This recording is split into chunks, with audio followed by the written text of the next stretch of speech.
Welcome to another try of cooking with Kid. I think today we're going to try cube steak, fried potatoes, and some sweet peas. So what I'm going to do is I'm going to start doing some things prep. We'll come back to the video, kind of show where we are, how we went through the process. Again, the whole idea is to feed a family on a budget, real good healthy meal, hearty meal, but at an affordable cost. So we'll go ahead and get started. Get started on this. I'm going to actually just take some Brussels potatoes. And I'm actually just going to go ahead and just go ahead and cut them down, put them in my colander, and I'm going to soak them in ice cold water for a while to get them cleaned out, take out some of the starch. And then once they're ready, I'll take them out, I'll dry them off a little bit, and we'll come back and get the pan and the grease and stuff prepared for it, get them frying. So now that we have get the potatoes over there in the sink in some ice water, getting them to soak, I'm going to go ahead and I'm going to start prepping my vegetables. So I'll get the onions cut up pretty good. Make sure we get them all floured up and get them all prepared to get in hot oil. So we'll go ahead and just take our time here and go cut this onion up. Again, I have people in my family that don't like onions, so again, I'll make onions real big, and I'll even take a larger chunk of onion and actually stick it inside my sweet peas while they're cooking, so that I can pull it back out. Still has the flavor, but without the texture. Right? So we'll go ahead and get started. I'll come back after we cut the onion. All right. So as you can see, I got my steaks laid out here, got the onions. As I told you, I don't like to use a lot of dishes. So I use my cutting board here to double as a rack here to prepare my cube steaks. For me, it just helps to minimize the amount of cleanup and just easier to get things going and flowing. So first thing I'm gonna do is I'm gonna season the steaks on both sides with simple salt and pepper. If I do that, again, you gotta do it to your health issues, to your current health situation, and to your taste. But as I told you, I'm very heavy on the salt and pepper, just how I've always been. You know, some point in life I might have to end up changing that as I get older. But right now, just going to enjoy it. Luckily, I don't right now have any current health issues or concerns. And so we'll keep that moniker. All right, as you can see, we got our over here heating up everything. I found a couple pieces of bacon from yesterday. I'm going to cook the sausage. 4 pieces of bacon. So we're not going to let them go to use, so nobody ate them for breakfast this morning. So I'm going to use them as some of my pieces, my foundation, help me cook my potatoes. And then I'm going to take this bacon right here. I'm going to take the whole slices and I'm going to put it right in there with my peas. I'm going to share some of that flavor. So, but again, I'll flavor both sides of these steaks with some good seasoning, salt and pepper. Then I'm going to actually, in the dredge, I'm going to add some garlic pepper, garlic salt, garlic powder, and then some more salt and pepper into the flour as well, just to make sure we get some good seasoning in the flours in itself. So as I work through this, we'll get these all prepared up and get these all done, and we'll sure we start cooking them. The biggest thing about these, I want to make sure they're golden brown. You'll find out with me that I like to cook. I enjoy doing it, but I'm not a miracle worker, right? It's not like Brian came up with this famous way of doing things. I like to just use a simple, quickest way to do something that's actually really flavorful, really good. But a lot of my meals, you'll find out 10, 15 minutes prep time, 30 minutes cook time, and everybody's ready to eat. So as you can see, I go everything strictly from feel. You know, again, probably not the right way to do it, but the way I do it. You know, if it feels enough to me, and again, I've been doing this for a while, so I have a pretty good idea of what we need to do, what we don't need to do. You know, mix it all up pretty good. So make sure we get on all the steaks. All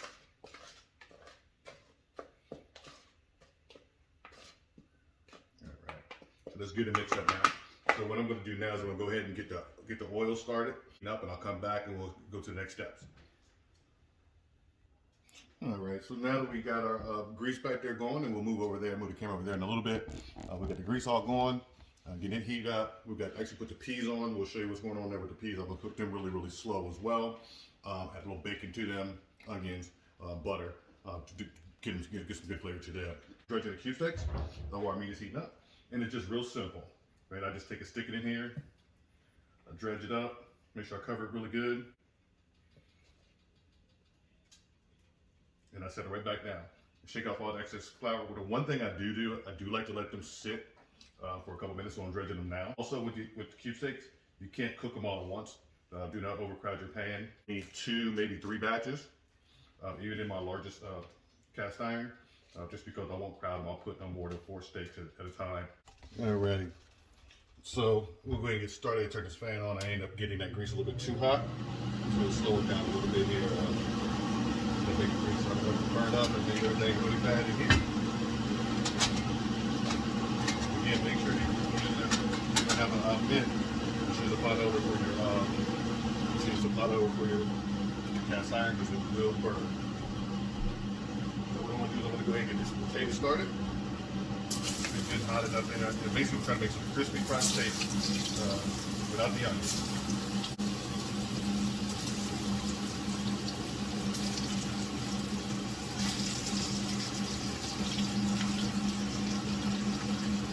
Up to there. Don't want to overcook, man.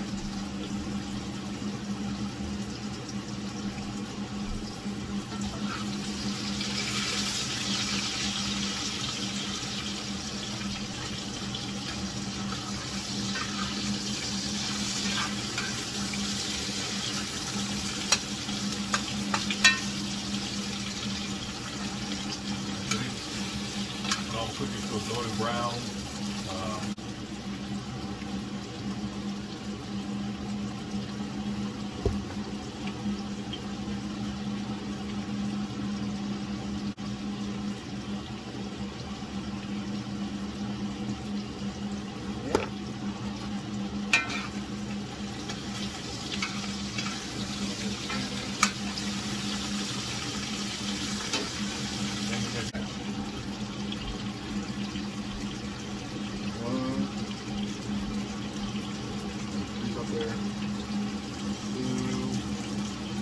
And if you notice, making sure you lay it away from you, so that way you won't get that grease on you.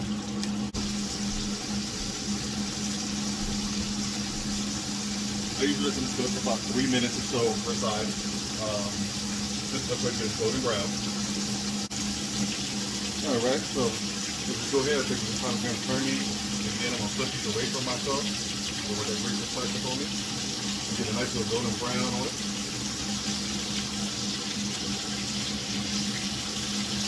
There we go. I like that kind of stuff. I like it got a little brown color on it. But the brown is a flavor, so we'll let this cook up on this side for another couple minutes. Alright, let's go ahead and get our first batch of steaks out. Looks like they're pretty good and done. So just go ahead. I'm going to put them on a simple plate to the side.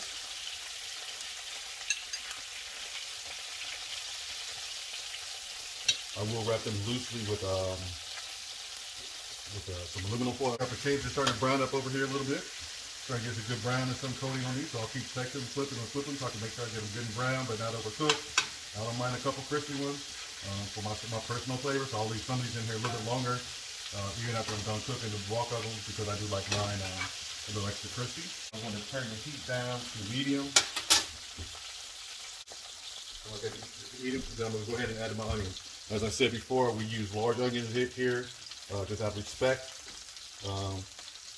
You know, again, everybody does the onions, so I'll use a couple big chunks where I can keep them to the side segregated as well. They don't end up on all the steaks. They'll end up on, you know, a portion of the side of the steak that I'm probably going to eat. And so I'll go ahead and get these cooked down and get them good and tender.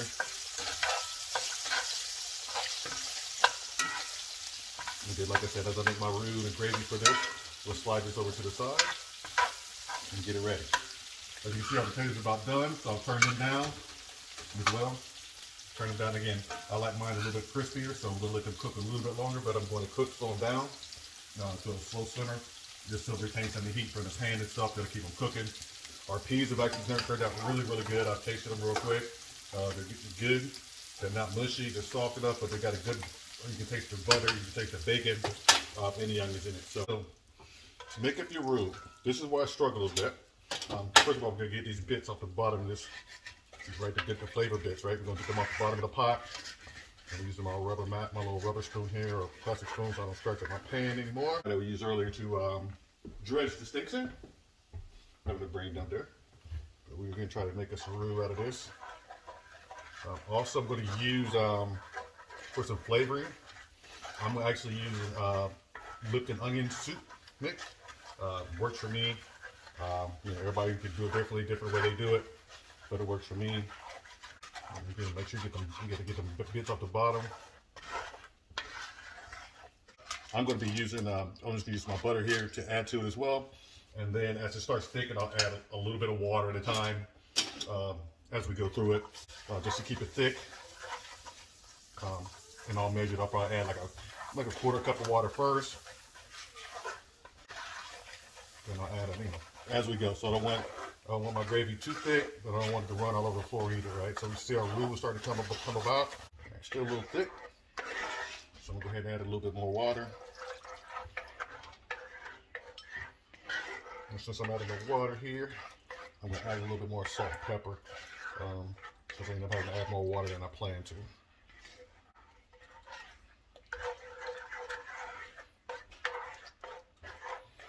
And then we're gonna add salt and pepper. I'm gonna let this cook for about 5 more minutes, and then we'll get our steaks in there. All right, so we got the gravy, the consistency we're happy with. I'm very happy with that consistency. Right. Not too thick, not too thin. So what I'm gonna do now is I'm gonna add the steaks back to the gravy, and I'm gonna let them simmer here for another 5 or 10 minutes, and we're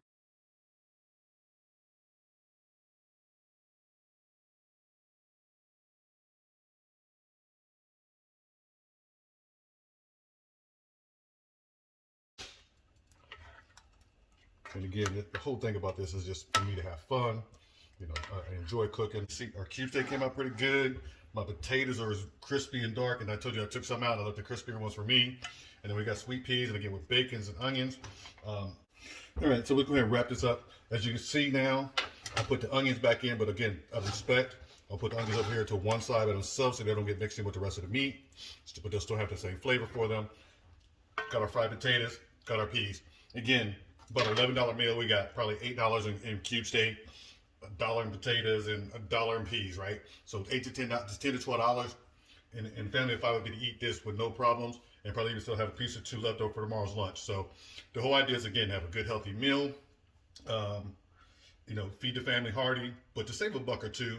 So when we decide to go out, we want to go out into IHOP or go out to Morton Steakhouse or to go out to, Outback, we can use that, save that money for that. And the other times when we just really just eat out of necessity, get some good flavor, but at a reasonable cost. Next time we'll see you with Cooking with Kid. Thank you.